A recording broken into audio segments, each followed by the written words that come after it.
The playful collision. The city of Velthra hung suspended in the clouds like a dual court between Earth and stars. Crystalline spires stretched upward while transparent walkways crisscrossed the open air, revealing dizzying drops to the planet's surface far below. Marin Cross stepped carefully along one such pathway, her toolkit weighing heavy on her shoulder and her attention fixed on the holographic map flickering from her wrist device. She'd been hired for a 6-week contract, long enough to repair the city's failing energy relays but short enough that she wouldn't get attached to another temporary home. At least, that's what she told herself as she navigated the alien architecture, trying not to stare at the inhabitants who passed by with their luminescent skin and curious gazes. Marin turned a corner too quickly, her mind on voltage regulators and circuit pathways, and collided solidly with someone coming from the opposite direction. Her toolkit clattered to the ground, tools scattering across the glassy surface. "Oh, I'm so sorry," she gasped, dropping to gather her equipment. "You hurt me," came a voice, rich with mock distress. Marin's head snapped up to find an alien man clutching his shoulder dramatically, though his expression was anything but pained. His skin held the characteristic silver-blue shimmer of Velthrans, with darker patterns that traced along his jawline like natural tattoos. But it was his eyes that caught her, amber gold and absolutely dancing with amusement. I didn't mean to. Are you actually hurt?" Marin stammered, her cheeks warming. Dorin Talish let his hand drop, a grin spreading across his face. "Only my pride. Though I should warn you, colliding with locals is considered a very forward greeting here." "Is it really?" Marin asked, suspicion creeping into her voice. "No," he laughed, the sound warm and genuine. "But you should have seen your face." He crouched down to help collect her scattered tools, examining a plasma calibrator with interest. "You're the human technician everyone's been talking about. Marin Cross, correct?" "That's me. And you are?" "Dorin Talesh, Energy Systems Engineer. Which means, conveniently, we'll be working together." He handed her the last of her tools, his fingers brushing hers for a moment longer than necessary. "I promise to be more careful about where I walk from now on." Marin found herself smiling despite her embarrassment. "I was the one not paying attention." "Then we're both guilty." Dorin stood and offered his hand to help her up. "How about I make amends by showing you to the central relay station? The sooner you start, the sooner Velthra stops having power fluctuations during our evening meals. Very inconvenient for Soup." She took his hand, noting the warmth of his skin and the easy strength as he pulled her to her feet. "Soup, you say? That does sound serious." "Catastrophic," he agreed solemnly, though his eyes still sparkled. "This way, technician. Try not to injure anyone else along the route." As Marin fell into step beside him, she couldn't help but notice how Dorin adjusted his pace to match hers, or how his shoulder occasionally bumped companionably against hers as they walked. The city stretched out around them, beautiful and strange, and for the first time in months of contract work, Marin felt something other than professional detachment. Perhaps 6 weeks wouldn't be quite long enough after all. Underneath the light. The central relay station existed in a cathedral of light.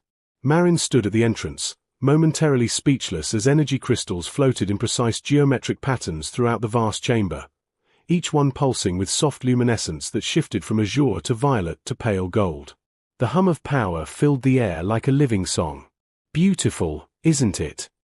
Dorin's voice was quiet beside her, respectful of the moment. "Every crystal is part of a network that powers the entire city. They communicate with each other through harmonic frequencies." Marin stepped forward, professional focus returning. "And they're failing because—" "We don't know. The degradation started 3 weeks ago in the outer sectors and has been spreading inward." Dorin moved to a control panel that materialized at his touch, holographic displays blooming in the air. "The readings are inconsistent. Sometimes the crystals operate at full capacity, other times they drop to 30% efficiency." She set down her toolkit and approached the nearest floating crystal, pulling out a scanner. "May I? Please. You're the expert." As Marin worked, she felt acutely aware of Dorin's presence, the way he leaned over her shoulder to observe, close enough that she caught the scent of something like ozone and night-blooming flowers. He asked intelligent questions, offered insights about the technology she'd never worked with before, and somehow made her laugh while discussing power flow dynamics.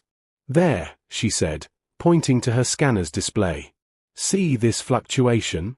Your harmonic frequencies are being disrupted by an external interference pattern." Doreen leaned closer, their heads nearly touching as they both examined the data. "But from where?" "That's what we need to find out." Marin's breath caught slightly as she turned her head and found his face mere inches from hers. For a moment, neither moved. The crystal beside them flared suddenly, blazing white-hot. Doreen reacted instantly, pulling Marin against him and spinning them both away as the crystal's light spiked dangerously. They stumbled together into the shadows between two stabilization columns, Doreen's arms wrapped protectively around her. The light subsided as quickly as it had surged, returning to its gentle pulse. "Are you all right?" Doreen's voice was rough with concern, his hands still cradling her shoulders. Marin's heart hammered against her ribs, though she wasn't entirely sure if it was from the near miss or from being held so close to him. "I'm fine. Thank you." But neither of them moved apart. In the dim space between the columns, with the soft glow of crystals illuminating Doreen's features, Marin noticed details she'd missed before, the concern in his amber eyes, the way his chest rose and fell with quickened breath, the gentleness of his touch despite his obvious strength. "We should check the crystal," she whispered, though she made no effort to step away. "We should," Doreen agreed, not moving either. The moment stretched between them, filled with possibility and the quiet hum of energy all around. Finally, reluctantly, Doreen let his hands slide from her shoulders, though his fingers trailed down her arms before falling away entirely. "Marin," he said softly, "I should tell you that power surges like that aren't normal. Someone might be tampering with the system." She nodded, trying to regain her professional composure even as her skin still tingled where he'd touched her. "Then we need to find out who. And why. Together." There was a question in his voice that had nothing to do with the investigation. Marin met his gaze steadily. "Together." As they returned to their work, their movements became a careful dance, passing tools with lingering touches, standing closer than strictly necessary, sharing smiles that had little to do with the technical problem before them. The crystals pulsed around them like gentle heartbeats, and Marin realized that somewhere between the collision in the corridor and this moment beneath the light, everything had changed. Sabotage in the shadows. The underlayers of Velthera were nothing like the crystalline beauty above. Here, in the city's foundation, massive conduits snaked through dimly lit passages where the hum of energy became an oppressive roar. Marin adjusted her respirator as she followed Doreen deeper into the infrastructure, their headlamps cutting narrow paths through the gloom. "The interference pattern traces back to this sector," she said, consulting her scanner. "But these passages aren't on any official schematic."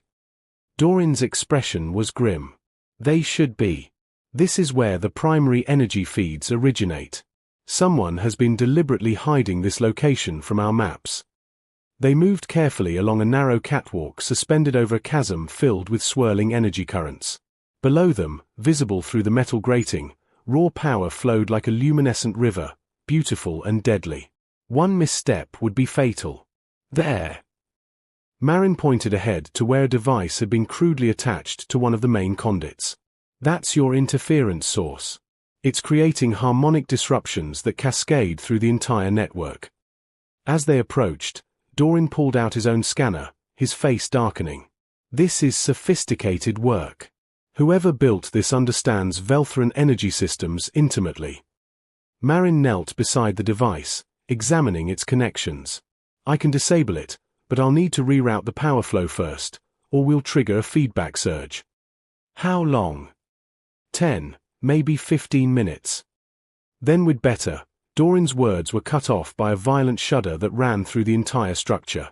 Alarms began shrieking, and the energy currents below surged upward, licking at the underside of the catwalk. "Someone activated it remotely." Marin shouted over the chaos. "They know we're here."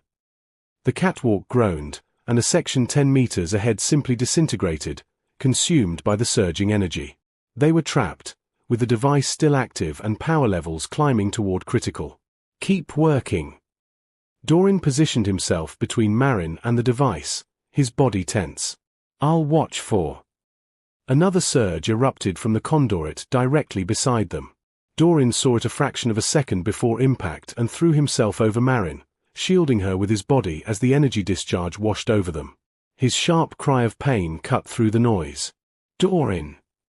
Marin caught him as he sagged against her, seeing the burn across his shoulder where his protective suit had been seared through. His skin beneath showed angry marks, already darkening. "I'm all right," he gasped, though clearly he wasn't. "The device, you have to stop it." Marin's hands shook as she lowered him carefully to the catwalk. Every instinct screamed at her to tend to his injury, but he was right. If she didn't disable the sabotage device, they'd both die here, along with thousands of Velthrans above when the energy grid collapsed. "Stay with me," she whispered, pressing her hand briefly to his uninjured cheek. His skin was too warm, feverish from the energy burn. "Always," he managed, trying to smile. She turned back to the device with renewed determination, her fingers flying over the controls. Around them, the underlayer continued its violent protest, but Marin forced everything else away, the danger, the fear, even her growing feelings for the man behind her, and focused entirely on the intricate sabotage mechanism. 3 minutes. 2. The power surges were coming faster now, each one threatening to tear the catwalk apart. Marin, Doran's warning came too late. The platform lurched violently, and she felt herself sliding toward the edge, toward the churning energy below. Strong hands caught her ankle, and she looked back to see Doran, injured and grimacing with pain, holding her secure with desperate strength. Their eyes met, and in that instant, Marin saw everything he hadn't yet said, the fear of losing her, the depth of what he felt, the trust. "I've got you," he said fiercely. And somehow, despite everything, she believed him. With one final adjustment, Marin severed the device's connection to the conduit. The energy surges stopped immediately, the alarms fading to silence. The sudden quiet was almost deafening. Doran pulled her back from the edge, and she collapsed beside him on the catwalk, both of them breathing hard. Without thinking, she reached for his injured shoulder, her medical training taking over. "Let me see," she said softly, carefully peeling back the damaged suit material. As she treated his burn with supplies from her kit, their earlier proximity felt different, more intimate, more real. Doran watched her face as she worked, and when she finally met his gaze, the vulnerability there took her breath away. "You saved my life," she whispered. "You saved everyone's," he replied. His hand came up to cover hers where it rested on his shoulder. "Marin, I need you to know." But his words were interrupted by voices echoing through the passages. The security team, finally arriving. The moment passed, but its echo lingered between them as they were helped back to the surface, carrying the sabotage device as evidence and questions that would need answers. And through it all, Doran never let go of her hand. The cultural bridge. The investigation moved slowly, handled by Velthra Security Council while Marin and Doran were ordered to rest and recover.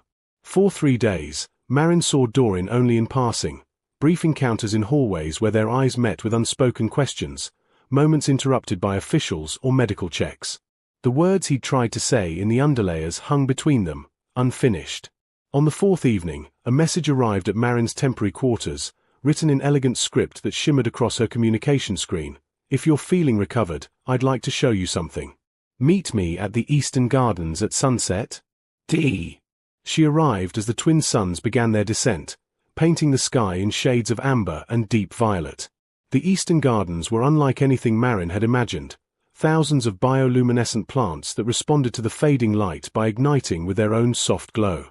Paths wound through impossible colors, and overhead, lanterns began to float upward of their own accord, released by Velthrans gathering throughout the space.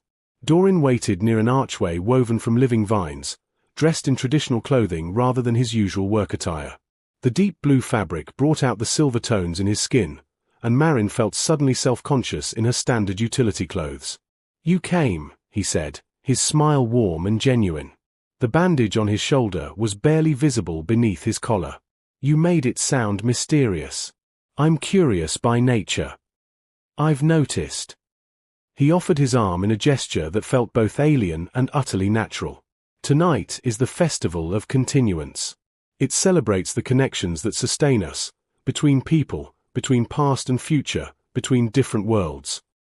As they walked through the gardens, Doreen explained the traditions unfolding around them. Families gathered beneath trees that responded to touch by releasing cascades of light. Musicians played instruments that seemed to breathe rather than merely sound. The air filled with melodic language that Marin was only beginning to understand, words that seemed to carry emotion in their very syllables. "It's beautiful," Marin breathed, watching a group of children chase the floating lanterns, their laughter universal despite the unfamiliar setting. "There's a tradition," Doreen said, leading her toward a quieter section of the gardens where a small pool reflected the emerging stars, where partners exchanged truths. Not secrets exactly, but things that matter. Things that define who we are. They sat on the pool's edge, and the water responded to their presence by glowing softly, creating a circle of gentle light around them. Other couples dotted the gardens, engaged in similar quiet conversations, but Marin felt as though they existed in their own private world. "I'll go first," Doreen offered. He turned to face her fully, his expression open. "The truth is, I volunteered to work with you. When the council was assigning someone to assist the human technician, I made sure it was me." "Why?" Marin's heart beat faster. "Because I'd seen you in the arrival records. There was something about your application, the way you described seeing beauty in energy systems, finding poetry in circuits and flow. Most people see engineering as purely functional, but you understand that it's also art." He paused, his hand moving to rest near hers on the pool's edge. "And then when we actually met, when you looked at me after we collided, I knew I'd made the right choice. You weren't afraid or dismissive. You were curious. Open." Marin's throat tightened with emotion. "My turn for truth." He nodded. "I've been traveling between contract jobs for 5 years," she said quietly. "Never staying anywhere longer than a few months. I told myself it was because I loved the variety, the challenge of different systems and new places. But the real truth is that I was running. After my father died, home felt empty. I thought if I kept moving, I wouldn't have to feel that emptiness." She looked at the reflection of stars in the pool. "But here, with you, I felt something I haven't felt in years. Like I could actually belong somewhere." Doreen's hand slid over hers, warm and certain. "You do belong here. For however long you choose to stay." Around them, music swelled as the festival reached its crescendo. Velthrans moved into the cleared spaces, beginning a dance that was part choreography, part improvisation, partners moving together, then apart, then finding each other again in patterns that seemed to echo the flow of energy through the city itself. "Will you dance with me?" Doreen asked, standing and extending his hand. "I don't know how," Marin admitted, but she took his hand anyway. "Then I'll teach you. It's simple, you move where the moment takes you, but you always return to your partner." He led her into the dance, one hand clasped with hers, the other resting gently at her waist. Marin stumbled at first, self-conscious and uncertain, but Doreen's patient guidance and encouraging smile made her brave. They spun beneath the floating lanterns, and gradually she stopped thinking about the steps and simply felt the music, the movement, the warmth of his body close to hers. Other dancers moved around them, but Marin was aware only of Doreen, the way he looked at her as though she were the only person in the gardens, the gentle pressure of his hand guiding her through turns, the steady rhythm of his breathing that matched her own. The music slowed, becoming something softer and more intimate. Doreen pulled her closer, until there was barely space between them. "Marin," he said, his voice low enough that only she could hear, "in my culture, this dance has meaning. It's how we show intention. How we tell someone they matter." "And in mine," she whispered back, "we're more direct." She rose on her toes and kissed him. For a heartbeat, Doreen went still with surprise. Then his arms tightened around her, and he kissed her back with a tenderness that made her knees weak. His lips were soft and warm, the kiss sweet and unhurried, full of all the words they hadn't yet spoken and promises they were only beginning to understand. When they finally parted, both breathless, the garden seemed brighter somehow, as though the plants and lanterns had responded to the moment between them. "I've wanted to do that since you accused me of hurting you," Marin confessed. Doreen laughed, the sound joyful and free. "Then I should be grateful for my terrible sense of humor." They stayed in the gardens long after the festival wound down, talking and stealing kisses beneath the stars, building a bridge between two worlds with nothing more than honesty and hope. Choosing tomorrow. The saboteur was caught 2 weeks later, a Velthran engineer named Corys who believed human involvement in their technology was a corruption of tradition. His arrest brought relief but also difficult questions about integration, trust, and the future of cooperation between their peoples. Marin threw herself into the final repairs, working alongside Dorin to not just fix the damage but improve the entire energy grid. Their professional collaboration was seamless, enhanced rather than complicated by their growing personal relationship. They developed a shorthand of glances and gestures, anticipating each other's needs, celebrating small victories with touches that lingered and smiles meant only for each other. But as the work neared completion, an uncomfortable reality loomed. Marin's contract was ending. The night before her scheduled departure, she stood in her quarters, staring at her packed belongings. Her transport was confirmed. Her next assignment, a space station 3 systems away, was already arranged. This was how it had always been. Finish the job, move on, never look back. Except this time, looking forward felt impossible when it meant leaving Dorin behind. A soft chime announced a visitor. Marin opened the door to find Dorin standing in the corridor, his expression carefully neutral in a way that made her chest ache. "May I come in?" She stepped aside wordlessly, and he entered, his gaze taking in the packed cases and empty shelves. "So you're really leaving," he said quietly. "My contract is complete. The grid is stable. You don't need me anymore. Don't I?" The question was soft but carried weight. Marin turned away, unable to meet his eyes. "Dorin, I don't know how to do this. I don't know how to stay in one place. What if I'm not good at it? What if you're happy?" he interrupted gently. He moved closer, his hand coming to rest on her shoulder, turning her to face him. "Marin, I'm not going to ask you to stay. That has to be your choice. But I need you to know that if you do leave, you're taking part of me with you." Tears pricked at her eyes. This was supposed to be simple. Just another job. "Nothing about us has been simple from the moment you collided with me in that corridor." His thumb brushed across her cheek, catching a tear she hadn't realized had fallen. "But maybe simple isn't what either of us needs." "I'm scared," she admitted. "What if I choose to stay and it doesn't work? What if?" Dorin pulled her close, holding her against his chest where she could feel the steady beat of his heart. "Then we figure it out together. That's what partners do." Marin wrapped her arms around him, breathing in his familiar scent, feeling the solid reality of him against her. In his embrace, the fear didn't disappear, but it became manageable. Survivable. "The council offered me a permanent position," she said into his shoulder. "Designing integration protocols for human and Velthran technology. I didn't give them an answer because I was trying to be practical. Trying not to make decisions based on feelings. And now." She could hear the hope in his voice, carefully restrained. Marin pulled back enough to look at him, seeing her own uncertainty and courage reflected in his amber eyes. "Now I'm thinking that feelings might be the most practical thing I have. For 5 years, I've been searching for a reason to stop running. Maybe I've finally found it." "Marin."